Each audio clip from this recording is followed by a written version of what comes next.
નમસ્તે. સાર્થક વિદ્યા મંદિરમાંથી સર્વ વિદ્યાર્થી મિત્રોનું હાર્દિક સ્વાગત છે. આજે આપણે ધોરણ 6 માં સામાજિક વિજ્ઞાનમાં પાઠ 9 આપણું ઘર પૃથ્વી વિશે સમજ મેળવવાના છીએ. હવે તમને લોકોને ભાગ 1 નો વિડિયો મળી ચૂક્યો છે અને ખૂબ જ સારી રીતે તમે સમજી હશો. આપણે ભાગ 1 માં સૌર પરિવાર વિશે સમજ મેળવેલી હતી કે સૌર પરિવારમાં સૌથી જે મુખ્ય સભ્ય હોય ને તો એ સૂર્ય.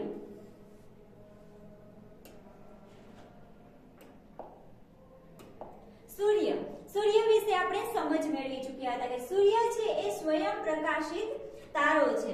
હવે આ સ્વયં પ્રકાશિત જે તારો છે એમના વિશે આપણે વાત કરી હતી કે પૃથ્વી પણ એક સૌર પરિવાર મંડળનો જ એક તારો છે. તેમાં સૂર્યપ્રકાશ વિશે આપણે વાત કરી હતી કે સૌર મંડળમાં પછી જેમ કે ગ્રહો છે, ઉપગ્રહો છે, લઘુગ્રહો છે, ધૂમકેતુઓ છે, ઉલ્કાઓ છે, આ બધાનો સમાવેશ થાય છે એમના વિશે આપણે વાત કરી ચૂક્યા છીએ. પછી સૂર્ય છે એમના વિશે આપણે સંપૂર્ણ સમજ મેળવ્યા બાદ પછી જે સૌર પરિવારના જે બીજા ગ્રહો હતા જેમાં આપણે જે કુલ 8 ગ્રહોની વાત કરેલી હતી, તમને કદાચ વિડિયો જોયો યાદ હોય તો સૌર પરિવારના જે કુલ 8 ગ્રહો હતા કયા કયા હતા તો કે જો બુધ, શુક્ર, પૃથ્વી, મંગળ, શુક્ર અને શનિ જે આંતરિક ગ્રહો હતા. બુધ, શુક્ર, પૃથ્વી, મંગળ એ આંતરિક ગ્રહો હતા અને જ્યારે ગુરુ, શનિ, યુરેનિયમ, નેપચ્યુન જે બાહ્ય ગ્રહો છે. આમને ખાસ યાદ રાખવાનું છે અને તમારે પણ ખાસ અંડરલાઈન પણ કરવાનું છે કે કયા આંતરિક ગ્રહો છે અને કયા બાહ્ય ગ્રહો છે. પછી સૌર પરિવારના જે નરી આંખે જોઈ શકાય, બરાબર કે નરી આંખે જોઈ શકાય એવા ગ્રહો કયા કયા હતા તો કે જો મંગળ, બુધ, ગુરુ, શુક્ર અને શનિ કે જે ગ્રહો નરી આંખે પણ આપણે જોઈ શકીએ છીએ. ત્યારબાદ આપણે જોઈએ સૌપ્રથમ એ ગ્રહો. હવે ગ્રહો વિશે આપણે સંપૂર્ણ સમજ મેળવવાની છે. જે સૌર પરિવાર મંડળના જે 8 ગ્રહો છે એમાં જેના મુખ્ય સભ્ય સૂર્ય વિશે આપણે સમજ મેળવી ચૂક્યા બાદ હવે આપણે એમના જે 8 ગ્રહો છે એ 8 ગ્રહો વિશે આપણે સમજ મેળવીએ. એમાં સૌપ્રથમ છે બુધ. જો બુધની વાત કરીએ તો કે આ ગ્રહ સૂર્યની સૌથી નજીક ગ્રહ છે. તમને પ્રશ્ન પૂછવામાં આવે કે સૂર્યની સૌથી નજીક ગ્રહ કયો છે તો કે બુધ. સૂર્યની સૌથી નજીકનો ગ્રહ છે. જો આપણે તમને લોકોને તે દિવસે પણ સમજાવ્યું હતું કે સૂર્ય છે ને એ સ્વયં પ્રકાશિત ગ્રહ છે અને તેમની આસપાસ બધા ગ્રહો ફરે છે અને બધા ગ્રહોને પોતાનો પ્રકાશ નથી પણ એ સૂર્યના પ્રકાશના કારણે એ ચમકતો હોય છે. હવે આ ગ્રહો જે બુધ છે એ સૂર્યની નજીકનો ગ્રહ છે અને પીળા પડતા રંગનો છે. જો આવા ટૂંકા પ્રશ્નો પણ પૂછાતા હોય છે કે કયા રંગનો છે તો કે પીળા પડતા રંગનો છે. બુધને વાતાવરણ અને ઉપગ્રહ નથી, એટલે કે બુધ છે બુધ ગ્રહને એક પણ ઉપગ્રહ નથી અને એમને વાતાવરણ પણ આવેલું નથી. પૃથ્વી પરથી આપણે બુધ ગ્રહ સૂર્યોદય પહેલા અને સૂર્યાસ્ત બાદ થોડા સમય બાદ આકાશમાં દેખાય છે. એટલે કે બુધ ગ્રહને આપણે જોવો હોય આકાશમાં ત્યારે આપણે ક્યારે જોઈ શકીએ છીએ તો કે બુધ ગ્રહને જ્યારે આપણે આકાશમાં જોવો હોય ત્યારે સૂર્યાસ્ત પહેલા અને સૂર્યાસ્તના થોડા સમય બાદ આપણે આ ગ્રહને જોઈ શકીએ છીએ. પછી છે શુક્ર. શુક્રમાં ખાસ અંડરલાઈન એ કરો કે સૌર પરિવારનો સૌથી ચમકતો ગ્રહ છે. મોસ્ટ ઇમ્પોર્ટન્ટ પ્રશ્ન એ છે કે સૌર પરિવારનો સૌથી ચમકતો ગ્રહ કયો તો કે શુક્ર જે સૌથી ચમકતો ગ્રહ છે. જે તે કદ અને વજનમાં પૃથ્વી જેવો જ છે. આપણે જોઈએ છે કે પૃથ્વી એક અગનગોળો છે. કેવડો મોટો હશે તો એ ગ્રહની સરખામણી કરનાર ગ્રહ અથવા એ ગ્રહ જેવડો ગ્રહ બીજો કોઈ હોય તો એ કયો છે? શુક્ર છે. જાણે પૃથ્વીનો જોડિયો ભાઈ હોય, એટલે કે બંને જે સરખા ભાઈઓ હોય છે, જોડવા ભાઈ હોય, ટ્વિન્સ હોય તો બંને કેવા હોય? કદ, રૂપ, રંગ બધી રીતે સરખા હોય છે. તો એવી જ રીતે જે શુક્ર છે એ જે વજન અને જે કદ છે એમનું જે વજન અને કદ છે એ પૃથ્વીની સમાન જ છે. તેમને પણ એક પણ ઉપગ્રહ નથી. જો આવા પણ પ્રશ્ન પૂછાતા હોય કે કયા કયા ગ્રહોને એક પણ ગ્રહો નથી, તો કે જો બુધ છે એમને પણ એક ગ્રહ નથી, અને જ્યારે શુક્ર છે એમને પણ એક ગ્રહ નથી. તેની આસપાસ વાયુ અને વાદળના ઘટ આવરણને કારણે તેનો અભ્યાસ બહુ થઈ શક્યો નથી. એટલે કે આપને બધાને ખબર છે કે જે ગ્રહો છે એમની પણ જે છે અભ્યાસ થતા હોય છે, તેમાં પણ આનો અભ્યાસ વધુ નથી થઈ શકતો. એનું કારણ કયું છે તો કે વાયુ અને આવરણ. વધારે પ્રમાણમાં જ્યારે વાયુ અને આવરણ હોય ત્યારે એનો અભ્યાસ શક્ય નથી. પછી છે પૃથ્વી. શુક્ર અને મંગળની વચ્ચે પૃથ્વીનું સ્થાન છે. જો આને ખાસ યાદ રાખવાનું, પૃથ્વી ઉપર તો આપણે રહીએ છીએ, આ એક વિશાળ છે જગત, એ પૃથ્વી ઉપર છે, અને પૃથ્વી એ તો આપણું ઘર છે. તો આ આપણા ઘર છે એ શુક્ર અને મંગળની વચ્ચે છે. પૃથ્વી પોતાની ધરી પર 24 કલાકમાં એક આંટો પૂરો કરે છે.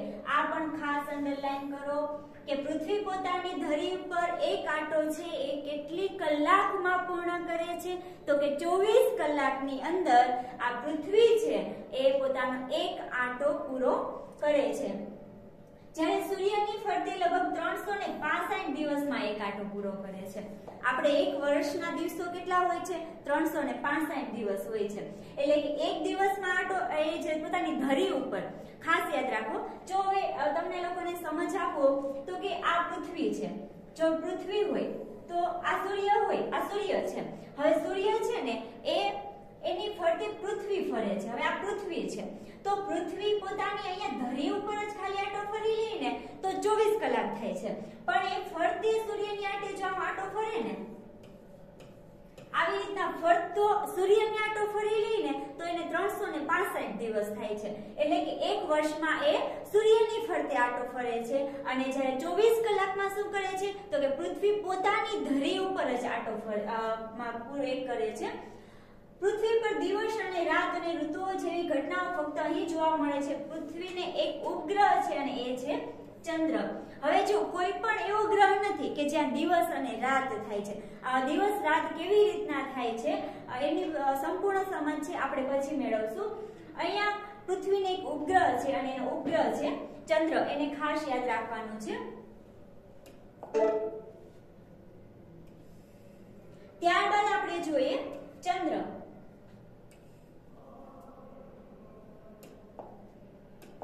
હવે ચંદ્રમાં આપણે જોઈએ કે પૃથ્વીનો એકમાત્ર ઉપગ્રહ છે. એટલે કે આપણે હમણાં પૃથ્વીમાં પણ એ જોઈએ ને કે ચંદ્ર છે એ પૃથ્વીનો ઉપગ્રહ છે.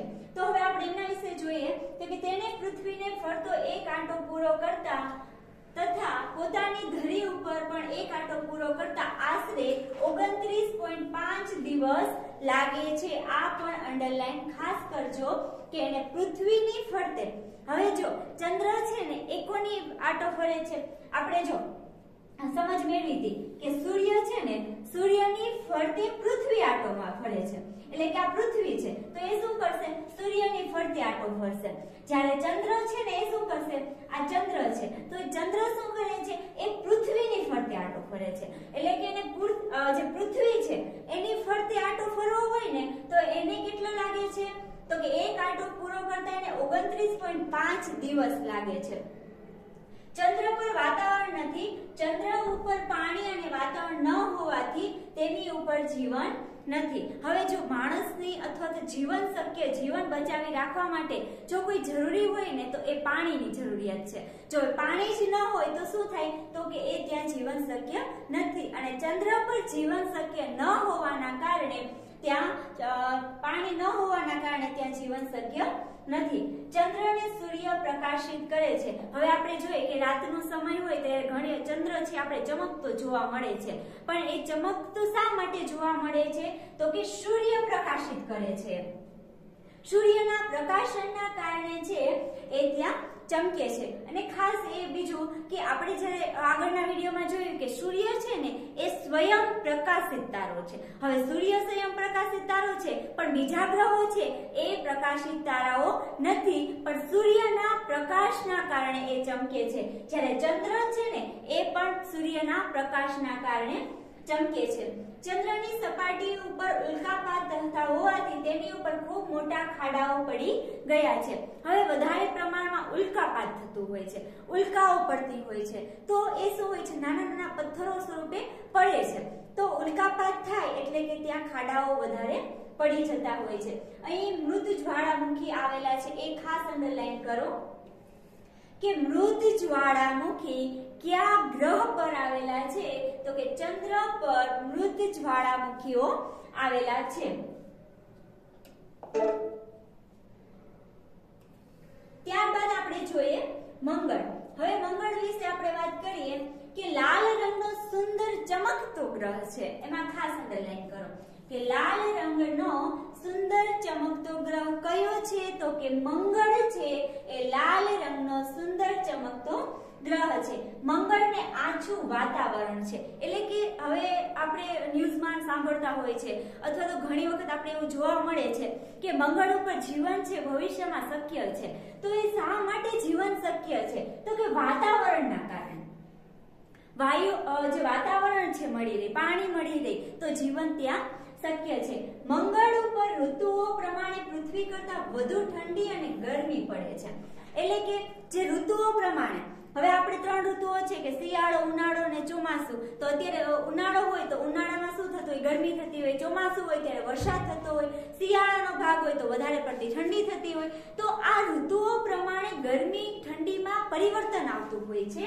એવી જ રીતના અહીંયા જે છે મંગળ ઉપર એ વધારે પ્રમાણમાં છે, એટલે કે પૃથ્વી ઉપર જે પ્રમાણે પરિવર્તન થયું, જે ઠંડી અને ગરમી છે પૃથ્વી પર, તેના કરતા વધુ પ્રમાણમાં ઠંડી અને ગરમીનું પ્રમાણ મંગળ પર જોવા મળે છે।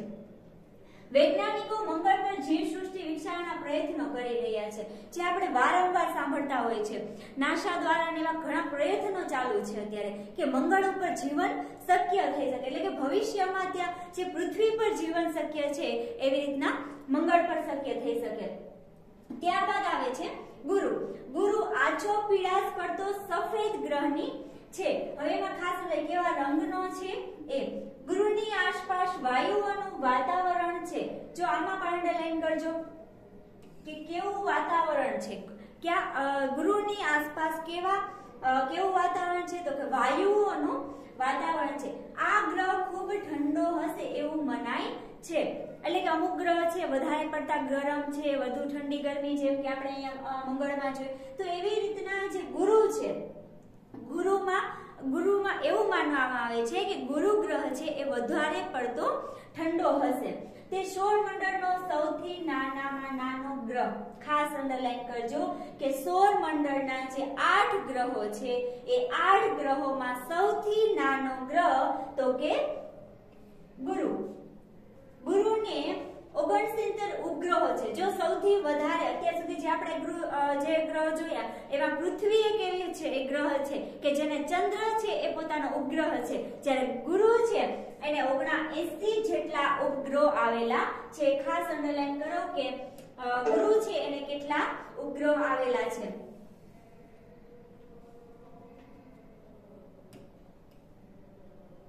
ત્યારબાદ જોઈએ કે જેમાં પણ વૈજ્ઞાનિકોમાં મતમતાંતર જોવા મળે છે કે આટલા બધા ઉપગ્રહો છે, પણ એમાં પણ ઘણા છે મતમતાંતર જોવા મળે છે। આ મોટા ભીમકાય ગ્રહને દૂરબીનથી જોતા ટપકાવાળી સપાટી મનોહર લાગે છે, એટલે કે જે આ એકદમ મોટો ગ્રહ છે એને જ્યારે દૂરબીનથી જોવામાં આવે ત્યારે કેવો લાગે છે, તો કે ટપકાવાળી સપાટી મનોહર લાગે છે। એની જે સપાટી છે એ ટપકાવાળી લાગે છે, એટલે કે જોવું આપણે ગમે છે। ત્યારબાદ આવે છે શનિ। શનિ ગ્રહમાં જોઈએ કે સૌર પરિવારમાં ગુરુ અને યુરેનિયમ વચ્ચે આવેલો છે। ખાસ યાદ રાખજો કે કયા ગ્રહોની વચ્ચે આવેલો છે, શનિ ગ્રહની છે તે સૌર પરિવારમાં જે ગુરુ અને યુરેનસ નામના જે ગ્રહો છે એમની વચ્ચે આવેલો છે। ગુરુ પછીનો મોટો ગ્રહ છે, એટલે કે જો સૌ પ્રથમ આપણે જે સૌરમંડળના જે સૌથી જે બધા ગ્રહો છે એમાં ગુરુ છે એ સૌથી મોટો ગ્રહ છે। એના બાદ પછી કોઈ ગ્રહ હોય તો એ કયો છે, તો કે શનિ છે એ ગુરુ બાદ સૌથી મોટો ગ્રહ છે। નીલા રંગના તેજસ્વી વલયોથી સુંદર લાગે છે। જો આપણે આગળના ગ્રહમાં પણ વાત કરેલી છે અને કીધું છે કે એ કયા રંગનો છે, કેવો ચમકતો તારો છે, એની જેમ જે શનિ છે એ નીલા રંગના તેજસ્વી વલયોથી સુંદર લાગે છે। કેનાથી લાગે છે કે જે નીલા રંગના જેના વલયો છે એ તેજસ્વી, એટલા તેજસ્વી છે કે એ ગ્રહ છે એટલો સુંદર લાગે છે। વલયોના કારણે તે જુદો તરી આવે છે। જે 8 ગ્રહો છે એ બધા ગ્રહોમાંથી વલયો કોઈ ધરાવનાર ગ્રહ હોય તો એ શનિ છે કે એમને જ પોતાના વલયો છે। આ વલયો માથામાં પહેરેલી પાઘડી જેવા લાગતા હોય, શનિને પાઘડીયો ગ્રહ પણ કહેવામાં આવે છે। એટલે કે જે વલયો છે એ આપણે જોઈએ કે કોઈ વ્યક્તિ પાઘડી પહેરી હોય તો પાઘડી ક્યાં હોય છે? ઉપર હોય છે। તો એ ગ્રહની ઉપર આપણે હમણાં ચિત્ર પણ જોશું કે શનિ છે કેવા દેખાય છે, તો કે એ પાઘડી જેવો ગ્રહ છે એટલા માટે થઈને એને પાઘડીયો ગ્રહ કહેવામાં આવે છે, કારણ કે એના વલયો છે અને વલયોનો આકાર જે છે ને એ પાઘડી જેવો છે। એ પાઘડી જેવો હોવાથી એને પાઘડીયો ગ્રહ પણ કહેવામાં આવે છે। શનિને 62 કરતા વધારે ઉપગ્રહ છે। હવે જો સૌથી વધારે ગુરુને ઉપગ્રહ હતા, એને કેટલા ઉપગ્રહ હતા? 79 જેટલા ઉપગ્રહો હતા। ત્યારબાદ શનિ છે એને 62 જેટલા ઉપગ્રહો આવેલા છે। હવે આમાં પણ ખાસ અંડરલાઈન કરો કે એને 62 જેટલા ઉપગ્રહ આવેલા છે। સૂર્યથી દૂર હોવાને કારણે તેની સપાટીનું તાપમાન ઓછું હોય છે। આપણે આગળ પણ વાત કરી ચૂક્યા છીએ કે સૂર્ય છે એનું જે તાપમાન છે એ કેટલું બધું તો વધારે હોય છે, એ કેટલું પ્રજ્વલિત પણ છે। એટલે કે શનિ છે એ બહુ વધારે દૂર છે, એટલે કે સૂર્ય અને શનિ બંને વચ્ચેનું અંતર છે ને એ વધારે પ્રમાણમાં છે। આ અંતર વધારે હોવાના કારણે તે શનિનું જે તાપમાન છે એ ઓછું છે।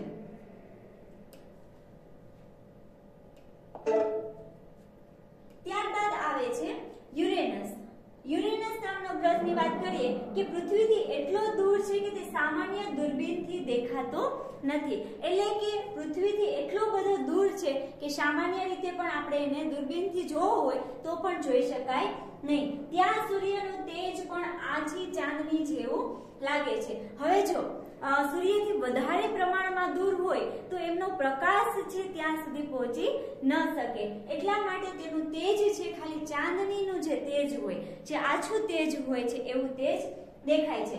વિલિયમ હર્શ નામના ખગોળશાસ્ત્રીએ 1781 માં આ ગ્રહ શોધી કાઢ્યો હતો। આ ગ્રહ ખૂબ જ ઠંડો છે।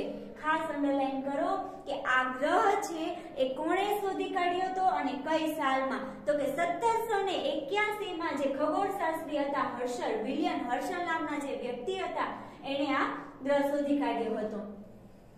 અહીંયા જો તમને ગ્રહો આપેલા છે, જે સૌર પરિવારના જે ગ્રહો છે, જે સૌથી પહેલા આપણે બુધ વિશે વાત કરેલી હતી। બુધ વિશે આપણે વાત કરેલી હતી। બુધ ગ્રહ છે, પછી આવે છે શુક્ર જે સૌથી ચમકતો ગ્રહ છે, પછી આવે છે પૃથ્વી। પૃથ્વી જે આપણું ઘર કહીએ છીએ, એટલે કે પૃથ્વીમાં જે આપણે રહીએ છીએ તે પૃથ્વી। મંગળ, પછી આવે છે ગુરુ, જેમ આપણે વાત કરી ને ગુરુ વિશે કે આ જે સૌર પરિવારના જે બધા ગ્રહો છે ને એમાં સૌથી વધારે મોટો ગ્રહ છે, એટલે કે આ ગ્રહ કેવો છે? મોટા પ્રમાણમાં આ ગ્રહ છે। ત્યારબાદ આવે છે શનિ। હવે જો મેં તમને વાત કરેલી હતી કે શનિને પાઘડીયો ગ્રહ પણ કહેવામાં આવે છે, તો જો આ જેના વલયો છે, આ શું છે? એમના વલયો છે। આ વલયોના કારણે એને પાઘડીયો ગ્રહ કહેવામાં આવે છે। આ પાઘડી લાગે કે ના લાગે? ઉપર જે માથામાં આપણે પાઘડી પહેરી હોય તો આપણે લાગે કે આપણે પાઘડી પહેરી છે, તો એવી રીતના શનિ ગ્રહ છે એના વલયોના કારણે એને પાઘડીયો ગ્રહ કહેવામાં આવે છે। પછી યુરેનિયસ અને નેપચ્યુન। ત્યારબાદ આપણે જોઈએ નેપચ્યુન। આ ગ્રહ નીલા રંગનો છે, તેના વાતાવરણમાં મિથેન નામનો ઝેરી વાયુ છે। ખાસ યાદ રાખો કે કયા ગ્રહમાં મિથેન નામનો ઝેરી વાયુ આવેલો છે। હવે મિથેન વાયુ વિશે તમને ખબર જ હશે કે કેટલો ઝેરી વાયુ છે। તો આ વાતાવરણમાં, હવે વાતાવરણમાં ઝેર પ્રસરી જાય એટલે કે મિથેન વાયુનું વધારે પ્રમાણમાં હોય તો એ મિથેન વાયુ વધારે પ્રમાણમાં હોય તો એ વાતાવરણ આખું છે ઝેરીલું બની જતું હોય છે।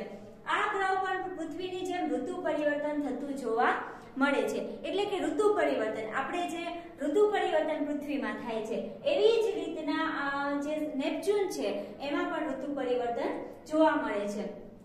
તમારા પાઠ્યપુસ્તકમાં ખૂબ જ સરસ આ ટ્રીક આપેલી છે કે જો તમને આપણે ગ્રહો યાદ ન રહેતા હોય તો એને આપણે યાદ રાખવા હોય. ગુજરાતીમાં તો આપણે યાદ રહી જતા હોય, પણ ઇંગ્લિશમાં એને યાદ રાખવા હોય તો એક નાનું એવું સેન્ટેન્સ યાદ રાખી લેવાનું. આ સેન્ટેન્સ યાદ રાખી લેશો તો તમને જે 8 ગ્રહો છે એમના નામ યાદ રહી જશે. હવે જો સેન્ટેન્સ કયું છે તો કે my very excellent mother just served us noodles. તો આ જે સેન્ટેન્સ આપેલું છે એ સેન્ટેન્સ નો પહેલો અક્ષર તમારે લઈ લેવાનો, એટલે એ શું બનશે? એક ગ્રહ બનશે. જેમ કે માય છે તો માય માંથી એમ લઈ લેવાનો. હવે આ સેન્ટેન્સમાં જે એક વાક્ય જે છે, જેમ કે માય છે તો માય નો શું લેવાનો? એમ લેવાનો. એવી રીતના આખા સેન્ટેન્સના એ બધા ગ્રહોના નામ બને છે કે જે તમારી જીકેની બુકમાં કે તમે એક સરસ બુક બનાવતા હોય એમાં ચોક્કસ આ વાક્ય છે લખી લેજો કે તમને જે આગળ જતા ખૂબ જ કામ આવશે. પછી આપણે જોઈએ તો કે ઉલ્કાઓ વિશે. આપણે જોઈએ ને કે જે સૌર મંડળ છે એમાં ગ્રહોની સાથે સાથે જે ઉલ્કાઓ છે એનો પણ સમાવેશ થતો હોય છે. તો કે કોઈ વાર તમને રાત્રે આકાશમાં તારા ખરતા હોય એવું દેખાય. આપણે ઘણી વખત છે રાત્રે આકાશમાં, એમાં જેને ખુલ્લી જગ્યામાં સુવાની ટેવ હોય તો એ લોકો રાતે જોઈ શકે છે કે આ તારાઓ છે ને ખરતા હોય એવું આપણે અનુમાન થાય. હકીકતમાં તારા ખરતા જ નથી. હકીકતમાં એ તારા ખરતા નથી. તો કે અવકાશમાં ફરતા પથ્થરના નાના ટુકડા અથવા ગ્રહોના નાના ભાગો જે ઉલ્કા તરીકે ઓળખાય છે. હવે જો આમને પણ ખાસ યાદ રાખજો કે ઉલ્કા કોને કહેવામાં આવે છે. તમારે નાનો એવો પ્રશ્ન પણ હોય કે ઉલ્કા કોને કહેવામાં આવે, તો કે આકાશમાં ફરતા પથ્થરના નાના ટુકડા અથવા ગ્રહોના નાના ભાગોને ઉલ્કા કહેવામાં આવે છે. આવા ટુકડા પૃથ્વીની નજીક આવતા ગુરુત્વાકર્ષણ બળને લીધે પૃથ્વી તરફ ઝડપથી ખેંચાઈ આવે. હવે જો એ ગ્રહો પર જે ટુકડાઓ હોય એ ટુકડાઓ છે ને જ્યાં ગુરુત્વાકર્ષણ બળ હોય ને ત્યાં ખેંચાય છે, એટલે કે પૃથ્વી પર ગુરુત્વાકર્ષણ બળ છે વધારે પ્રમાણમાં છે, તો એના કારણે એ ટુકડાઓ છે ને પૃથ્વી તરફ ખેંચાઈ આવે છે. અને એ જે ગ્રહોના ટુકડાઓ હોય અથવા તો જે નાના નાના પથ્થરો હોય છે એ શું થાય છે તો કે એ ખેંચાઈ આવે છે. વાતાવરણમાં પ્રવેશતા ઘર્ષણના લીધે તે સરળતાથી સળગી ઉડે છે, સળગી જાય છે. હવે ઘર્ષણ થાય, વાતાવરણ પૃથ્વી પર શું આવેલું છે? વાતાવરણ આવેલું છે. એ ટુકડાઓનું વાતાવરણનું સામે ઘર્ષણ થાય છે. એ ઘર્ષણ થવાના કારણે એ સળગી ઉઠે છે. આ વખતે આકાશમાં તેમજ તેજ લીસોટા દેખાય છે.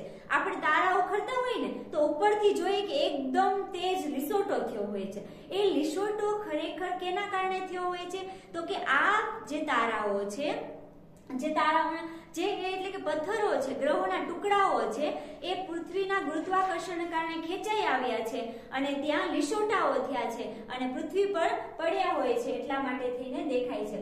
તેને આપણે તારો ખર્યો એમ કહી છે. કેટલીક પૂરેપૂરી ન સળગેલી ઉલ્કાઓ પૃથ્વી પર પડી મોટા ખાડાઓ પાડી દે છે, એટલે કે ઘર્ષણ થાય ને ત્યારે એકદમ સળગી ઉઠે છે. તો એ ક્યારેક ઘણી વખત એવું થાય છે કે વધારે પ્રમાણમાં સળગી ન જાય તો એ પથ્થરના ટુકડા હોય, પણ એટલા તેજ પ્રવાહથી આવ્યા હોય તો એ પૃથ્વી પર શું કરે છે તો કે પૃથ્વી પર એ શું કરે તો કે ખાડાઓ પાડી દે છે. પછી મહારાષ્ટ્રનું કોયના સરોવર આવી ઉલ્કા પડવાથી જ બનેલું હોવાનું મનાય છે. એટલે કે જે મહારાષ્ટ્રનું કોયના સરોવર છે એ આટલા પ્રમાણમાં જે ઉલ્કાઓ જે પડી અને જે પથ્થર થયા હતા એ અહીંયા હોવાનું કે સરોવર છે એના કારણે બન્યું હતું. સૌરાષ્ટ્રમાં ધરજા પાસે આવેલી ઉલ્કા ખરી હતી જેનું વજન 40 કિગ્રા જેટલું હતું. એટલે કે આપણા ગુજરાતમાં પણ સૌરાષ્ટ્રમાં પણ ધરજા પાસે આ ઉલ્કા પડેલી જોવા મળે છે. બાદમાં આપણે જોઈએ નક્ષત્રો. વિશાળ અર્થમાં કોઈ પણ તારાઓનો સમૂહ અથવા એકલો તારો પણ નક્ષત્ર કહેવાય છે. હવે નક્ષત્ર આવે એટલે આપણે નક્ષત્ર વિશે આપણે પૂર્ણ સમજ છે. નક્ષત્ર કોને કહે તો કે સમૂહમાં આવેલા હોય અથવા તો એકલો તારો હોય એને પણ નક્ષત્ર કહેવામાં આવે છે. કેટલાક તારાઓના સમૂહને કારણે તેનો ચોક્કસ આકાર થયો છે. તે ક્યારેક હંસ જેવો તો ક્યારેક ગરુડ જેવો દેખાય છે. એટલે કે એમનો જે છે આકાર કેવો દેખાય છે તો કે ક્યારેક હંસ જેવો અથવા તો ક્યારેક ગરુડ જેવો. આને ખાસ યાદ રાખજો કે એના આકાર છે કેવો દેખાય છે તો કે ક્યારેક હંસ જેવો તો ક્યારેક ગરુડ જેવો દેખાય છે. અશ્વિની, રેવતી, વિશાખા, પુનર્વસુ, મૂળશીર્ષુ, રોહિણી, પુષ્પ, આદ્રા, સ્વાતિ જેવા કુલ 27 નક્ષત્રો છે. આમને ખાસ યાદ રાખવાનું છે કે કુલ 27 નક્ષત્રો આવેલા છે. એટલે કે આપણા નક્ષત્રો કેટલા છે તો કે 27 છે. હવે જો આ નક્ષત્રો છે ને એને ઘણા આપણા ધાર્મિક રીતે પણ જોડવામાં આવ્યા છે. ઘણા ઋષિ મુનિઓના પણ નામ આપવામાં આવ્યા છે. આકાશમાં ચંદ્રની આસપાસ 2-3 નક્ષત્રો ઓળખવા ચંદ્રને જોતા રહેવું પડે. એટલે કે ચંદ્રની આસપાસ હોય ને તો આપણે એને નક્ષત્રને ઓળખવા હોય તો સતત ને સતત આપણે એમને જોતા રહેવું પડે છે. નક્ષત્રોને યાદ રાખવા મુશ્કેલ છે પરંતુ વારંવાર જોવા અને સમજવાથી તેને આપણે સહેલાઈથી યાદ રાખી શકાય છે. હવે આટલા 27 નક્ષત્રો છે એના નામ પણ આપણે અમુક અટપટા લાગતા હોય છે, પણ આવા નક્ષત્રોને આપણે સમજવા હોય તો શું કરી શકીએ તો કે એને વધારે અથવા તેમને નામ યાદ રાખવા હોય તો વધારે વારંવાર આપણે જોયા રાખીએ તો આ નક્ષત્રોને આપણે સમજી શકીએ છીએ, યાદ રાખી શકીએ છીએ. કેટલાક નામ તો શુભ કાર્ય સાથે યાદ રહી જાય છે. જેમ કે પુષ્પ નક્ષત્રમાં સોના ચાંદીની ખરીદી કરવામાં આવે છે. હવે પુષ્પ નક્ષત્ર બરાબર આવાના નામ પણ હોય છે તો આ નક્ષત્રને આપણે એમને યાદ રહી છે કે સોના ચાંદીની વધારે ખરીદી કરવી હોય તો પુષ્પ નક્ષત્રમાં છે સોના ચાંદીની ખરીદી કરવામાં આવતી. એટલે કે ધાર્મિક રીતે પણ ઘણીવાર છે આપણે એને જોડતા હોઈએ છીએ. આ વાત થઈ આપણા સૌર પરિવાર એટલે કે સૌર મંડળની. હવે તમારે પૃથ્વી વિશે સમજ મેળવવાની છે. અત્યારે આપણે સૌથી પહેલા વાત કરી આપણું ઘર પૃથ્વીની અંદર કે આપણો જે સૂર્ય વિશે વાત કરી બરાબર કે મુખ્ય સભ્ય કોણ છે સૂર્ય છે. સૂર્ય વિશે આપણે સંપૂર્ણ સમજ મેળવ્યા બાદ પૃથ્વીના જે 8 ગ્રહો છે એ આપણે સારી રીતે સમજી ચૂક્યા છે. હવેનો આપણે જે છે આગળનો જે પૃથ્વી વિશે સમજ મેળવવાની છે આપણે આગળના વિડીયોમાં મળીશું. ધન્યવાદ.